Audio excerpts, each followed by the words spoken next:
Welcome back to part two. My name again is John Mazzara with ReMax Results, and I'm going to be covering primarily real estate related items in this next half. We're going to be jumping around and talking all about real estate, but we're going to go to a website first where I'm going to give you some market data. Then we're going to go back and look at lots of PDFs, and I'm going to share lots of information for you. Anything that you want to get as far as a PDF following this class, just let me know and I'll send it out to you. In the meantime, let's get started. I'm going to go ahead and share my screen.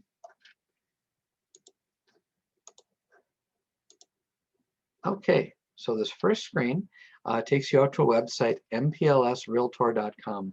Over there, we're able to get lots of data, and this is an open site. You do not need a password, and it's a compilation of data from the Multiple Listing Service, our MLS.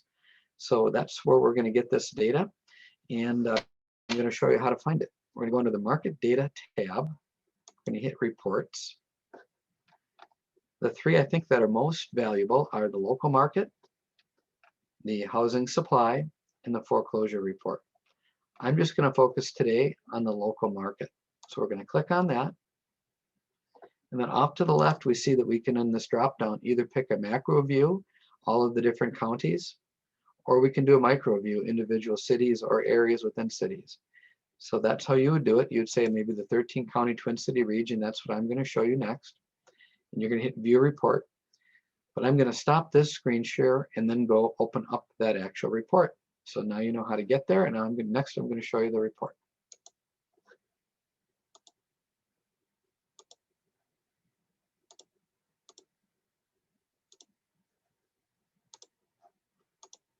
Okay, so here's what the report looks like. And I'm going to make this a little bit bigger for us. Okay, maybe not. Let's make it bigger this way. Okay, so we're going to focus on over here is the median sales price. The median sales price within the Twin Cities at this particular time, it's always a month behind because the month has to have occurred for the data to have been created. What this shows us is that the median sales price went from 280 to 309 in December, so it's up over 10%. And that's been part of a trend. What we see here over the rolling 12 months of the median is that it's increased about 9%. So we have a very, very strong Twin Cities market. We don't have enough homes for the demand that we have. If we go under months of supply of inventory, a year ago we had just under 2 months of supply. Right now we have less than a month. But that means if we take the number of homes available and divided them at the rate in which they're selling, we'd be out of homes in a month if we didn't add any new inventory. And homes are selling because of the lack of supply, but normal or above average demand. They're selling at very close to list price. You can see that both in the terms of December and also over the last 12 months.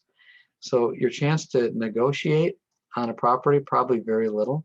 It's likely that you may end up in a multiple offer and have to bid some form of a multiple offer above, some form of 5, 10, 15, 20,000. I just had one that went at 40,000 over list price in order to get it. So be prepared for the bidding war that occurs. So that's where you can get data, and you can always monitor that. So if you're not thinking of moving, let's say for a year, you could come in here every month and kind of track the trend. And if you're not sure which area, maybe you want to move from one area of the Twin Cities to another, you can see how strong or weak that particular city is throughout the metro. Next, I'm going to show you some of the forms that you're going to encounter, some of the ones that are different probably from when you bought. First one I'm going to show you is agency. Agency references who's being represented in a transaction. Typically there's a sign in the yard, and that would be the seller's broker, somebody representing the seller. Sometimes we have somebody representing the buyer, somebody taking you around showing you homes. If it's all within the same company, for example, where I work is ReMax Results. So if it's a ReMax Results listing that I'm showing you, we're then under dual agency. And dual agency means one company with obligations to both parties, and nobody is supposed to be favored in the transaction. And that's outlined here. Or if we're helping you buy something directly from a friend or family member and you're not sure how to put the paperwork together, we generally will do that at a reduced cost and make sure everything is coordinated the way that you've asked it to be.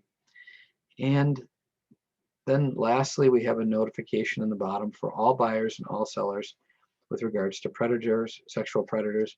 There's a website and a phone number that you can call to see the proximity of somebody that's registered and how close they might be to you. That may or may not be a concern, but it's a non-disclosure item, meaning a seller does not have to disclose it if they're aware of it. So just so you know, you're given this resource. That's for you to do your checking if you're concerned about that. The next thing I want to show you is a purchase agreement. Now this purchase agreement is, I'm not going to show you all the pages, but I'll show you the first page. And I'll mention a couple of things. Lines 16 to 32 talk about all the built-in items. And if you look on lines number 19 to 20, what this references here, especially line 19, is everything touching the window. So in the past, there's been a discrepancy over what is a window treatment. Is it a drape? Is it a blind? Is it a hardware? We don't know. But here we know now because it's clearly spelled out. So anything remotely touching that window is included unless excluded. So let's say you wanted those drapes or those blinds as a seller to go with your bedspread to your next property. We could add that right here and exclude it. But unless it's excluded, it's included. So just so you know how that works. One of the important pages on this purchase agreement, or one of the important lines, is line number 48, and that is the closing date. So before you agree to a closing date, make sure that you know that you're going to be able to have access to your replacement property.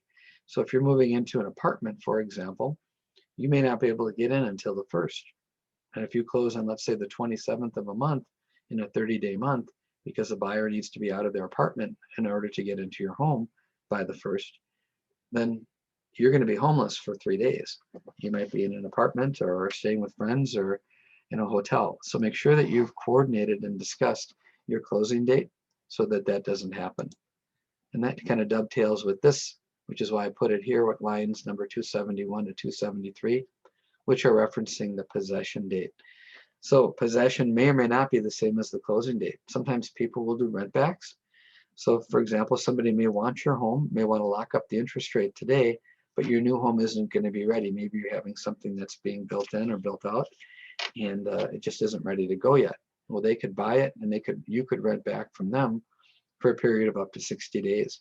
That is sometimes done, and it's not that uncommon. So it's just coordinating what you need and what the buyer needs if you're selling a home, and having that discussion. In this digital world today where everything is done via text and email, and the lost art of a conversation needs to come back. And so one of the things that I do is always call the other agent and have that discussion with you and with them so that we alleviate any and all problems to the extent that we can by coordinating that in advance. Okay, next form I'd like to show you is Radon. So part of your seller disclosure, so when you sell a home, you'll fill out a 12-page form that says everything that you know about the house, what's working, what's not working, if you've made an insurance claim, those types of things that might be important to a buyer. At the very end, there's 2 pages referencing radon. Now, what is radon? Radon is the degradation of uranium within the soil, generating a radon gas. And it varies from house to house, soil patch to soil patch, if you will. And there is no 1 + 1 = 2, meaning if you're at a certain level, you're going to develop, health problems like cancer. There may or there may not be a coordination with that. So what the state is saying is, hey, we want to make you aware of it, and if you choose to test for it, because you deem it important, well, then you're able to do that. So part of a buyer home inspection might include testing specifically for radon. And if it's discovered, they're going to ask you if it's over 4 picoliters to put in some form of remediation system. I can't think of a time that I've had a radon level kill a deal, but I can think of many situations where the levels have been over 4 and the sellers have had to put in radon remediation systems to bring it down under 4. It's about a $1,200 to $2,000 cost, and be expected that that would be a negotiating item that would come up from a buyer home inspection where they did test for radon. Now I'll make a little segue there with regards to a buyer home inspection. When you bought your home, you may not have involved anybody other than yourselves or maybe a relative or parent. Well, today, most buyers are conducting a home inspection They're given up to 10 days, generally speaking, and they're doing a basic inspection where they hire somebody to go through the home and identify all of the problems. They can also do add-on tests like radon and a sewer scope line to test the integrity of the sewer line system. So expect that that will happen, and then from that there will ultimately be some things that will be discovered that a buyer would like to have fixed. You don't have to do everything, but you might have to do some things, and specifically if it's hazardous. So if they discover carbon monoxide leaking, well, that's something you'd want to do regardless and may be made aware of so that it doesn't, kill you in the house. So some things are fair game, some things not so much. In a multiple offer, you're of course going to have more flexibility with regards to your level of wanting to do certain items that are requested of you, because the subsequent buyers that didn't win may waive those items altogether. So just something to be made aware of, that radon could come up. Not to be worried if it does. There is a process and a procedure, a system that can be put in to alleviate it. Now, if you're selling your home and you want to buy another home, my guess is that you're probably looking for less maintenance. That's one of the reasons why you're downsizing. You have more home than you need, and you're done with the lawn mowing, snow shoveling, and any other the exterior maintenance items. So you might be looking to purchase something with less maintenance, like a condo or twin home townhouse. So in the state of Minnesota, you can go out to the Attorney General's office. You can go out and visit their website, and you can download this PDF, Condominium and Townhome Associations. You're going to be able to get that at www.ag.state.mn.us. They have publications. This is just one of them. They have them on buying a home, selling a home. They have about 50 different publications, and they're all free. You can download them as a PDF, or you can have them mailed out to you in hard copy. But in Minnesota, the way it works is that when you buy something that it has an association, you're going to have 10 days to make sure that you can live under the rules, regulations, and bylaws. And you also, in that time, would be able to assure yourself that the development itself is financially strong and fiscally responsible. So you're given all of the budget information in addition to the rules, regs, and bylaws. And if during that 10 days, you decide that you don't want to participate, meaning you wanted to get a 100-pound dog and they only allow 50-pound dogs, just for an example, or you want the ability to rent it and they say no renters, you're able to cancel that transaction without any recourse to you and receive all of your earnest money here and paid, refunded back to you. So you have kind of a 10-day free look of which to do your investigation. Now, figuring out how to buy a replacement property can be, of course, with cash. So if you sell your home and you're generating enough resources, you can go ahead and pay cash. On the other hand, you may choose to utilize a mortgage, a traditional regular mortgage, or a reverse mortgage. So a lot of people don't know that you can use a reverse mortgage to buy a house. And that can be anything from a 1-unit up to a 4-unit. The requirement is it has to be FHA insurable. So if the project is not eligible for FHA insurability, then you couldn't use it for that. But otherwise you could. And typically you're able to get about 50% of the value of that property. So if you buy it for, let's say, $300,000, you're able to put down $150 and take out a reverse mortgage for the other $150. Just an example.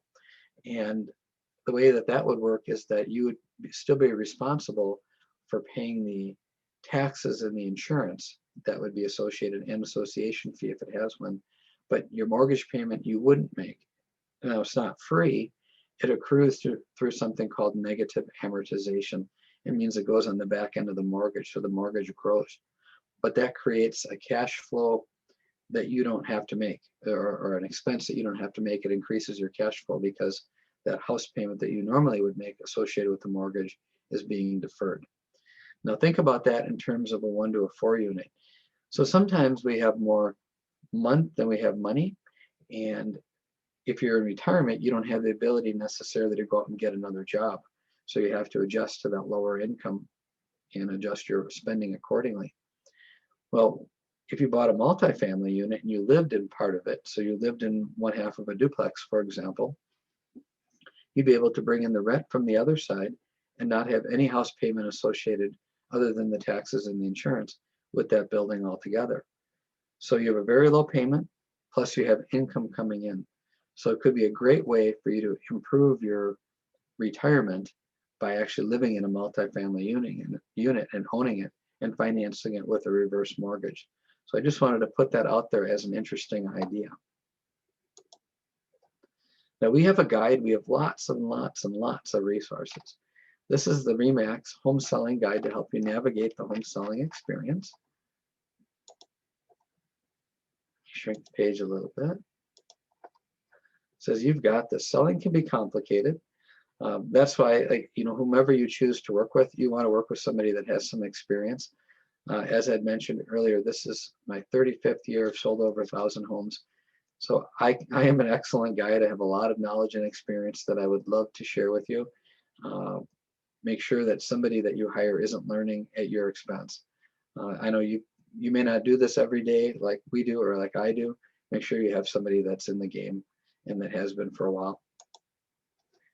So that's choosing the right agent, asking them about their experience, looking at their references. I have lots of references that I'm happy to share, and make sure that you're going to be represented properly in the transaction. So for move-up buyers, then you could be moving up. Most of the time when you're downsizing, though you're not, you're moving down in price and down in size. But there's different ways to do it. You could buy the home first that you want to buy. If there's limited availability, so for example, if there's only one project that's out there and the units don't come up very often, maybe what you do is you buy that if you have the ability, and then you turn around and sell your home. Rather than sell your home and then have to find something, especially in a tight market like it is right now where there's not a lot of inventory, it may behoove you to buy when it becomes available and then make your move. Otherwise, you're going to move multiple times possibly if you sell first and there's nothing to go to. So this just walks you through when's the right time to buy and sell and how to do it. Safety first. Well, we can do things a number of ways to make things safer. We can do virtual staging if your home is vacant. We can move furniture in if you prefer to stage your home that way if you decide to move out. So that's one of the options that we have, is to show that it's lived in through virtual staging. Kind of unique today from days of old. I always use professional photography, and the photography company has that as a capability for us. Because right now we're going through COVID, we have contactless showing. So we can, if somebody wants to see it, we can send them a virtual tour.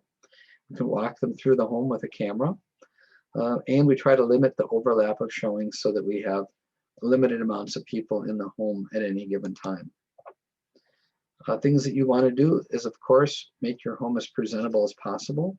One of the ways to do that is to clear out and clean up. So you don't want to leave the bed unmade, clothing on the floor, and things unkept. You want to keep things up. You want to keep things organized, and it's much better if you need to fill up your garage with items than it is to keep the house cluttered. It'll make it feel bigger, for one thing.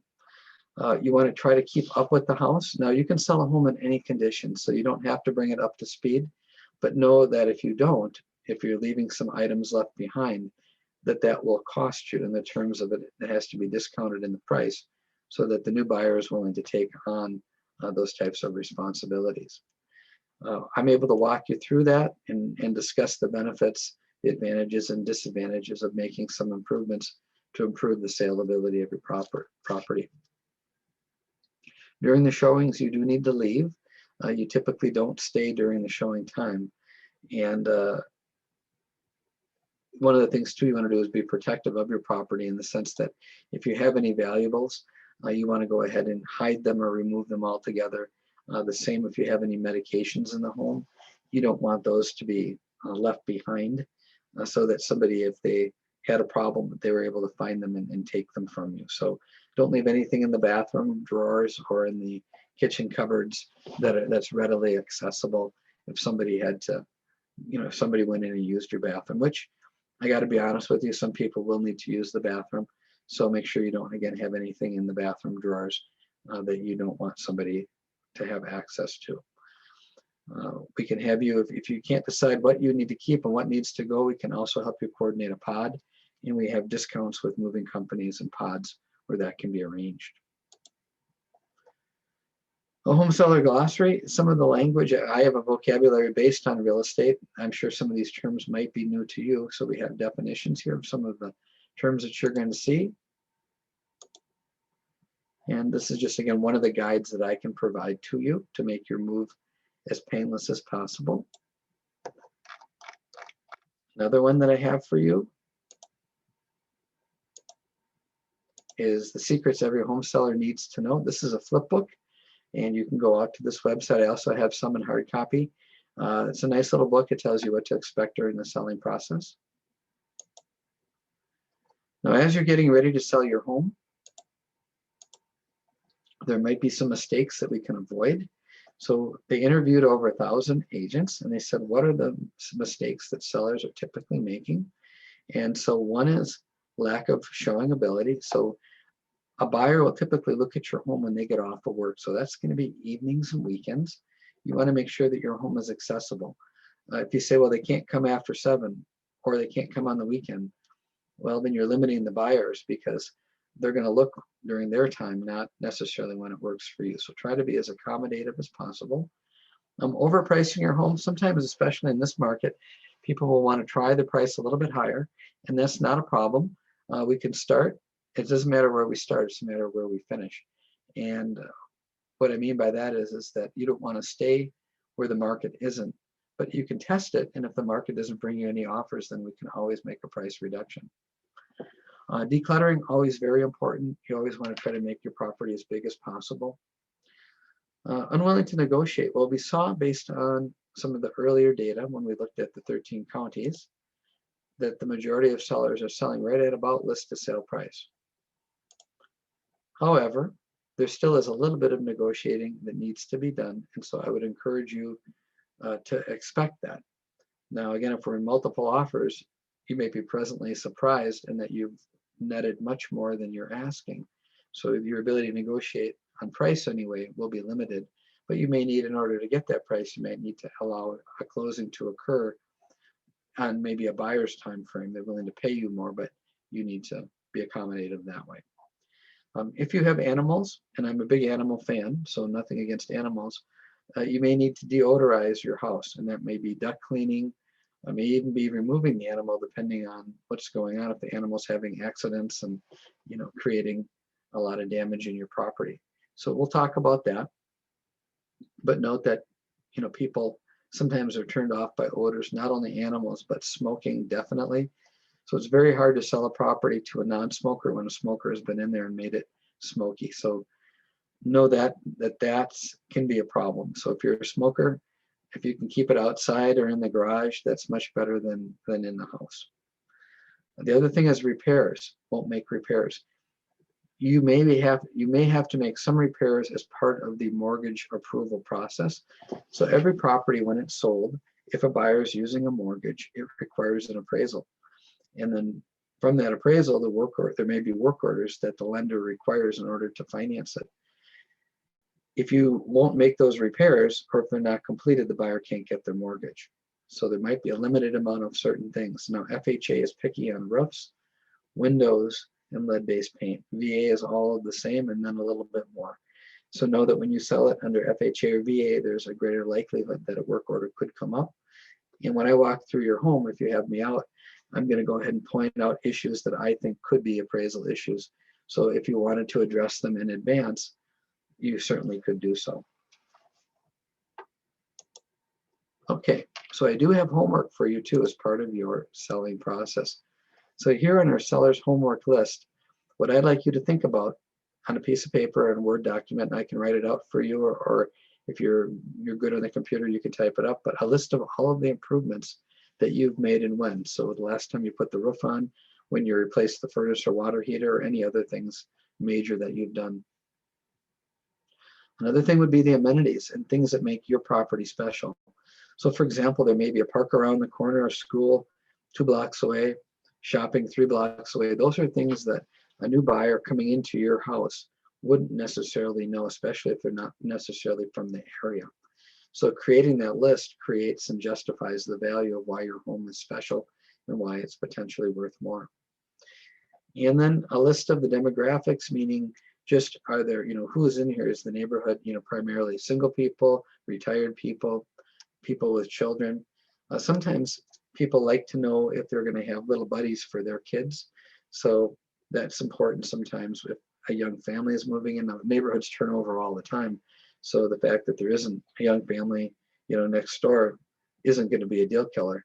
But it might be nice, and it might encourage somebody if they know that their child is going to have playmates. And that's why some people pick younger communities sometimes if they have a young family to be with other young families versus maybe a more established community or an area of the city where they're the only ones there and their kids aren't going to have playmates. So that comes up. So just kind of a list, or at least make us aware in case we're asked, who lives in the area. We can at least make some indications of, this is who we believe might be there, and share it. So anyway, sometimes that's helpful. And if you have a survey, that's helpful. If you don't, not a deal killer, not a big deal. You are going to fill out your seller's disclosure. And if you know the utilities, that can be helpful, especially on a bigger home, so somebody can budget accordingly. And anything else that you think would be useful, any other reports like radon, or if you've had the sewer line scoped, anything like that. Okay, the clock here is representative of when you should do things and when your home will sell. So my guess is if you're taking this class, you're probably thinking of moving within the next 12 months.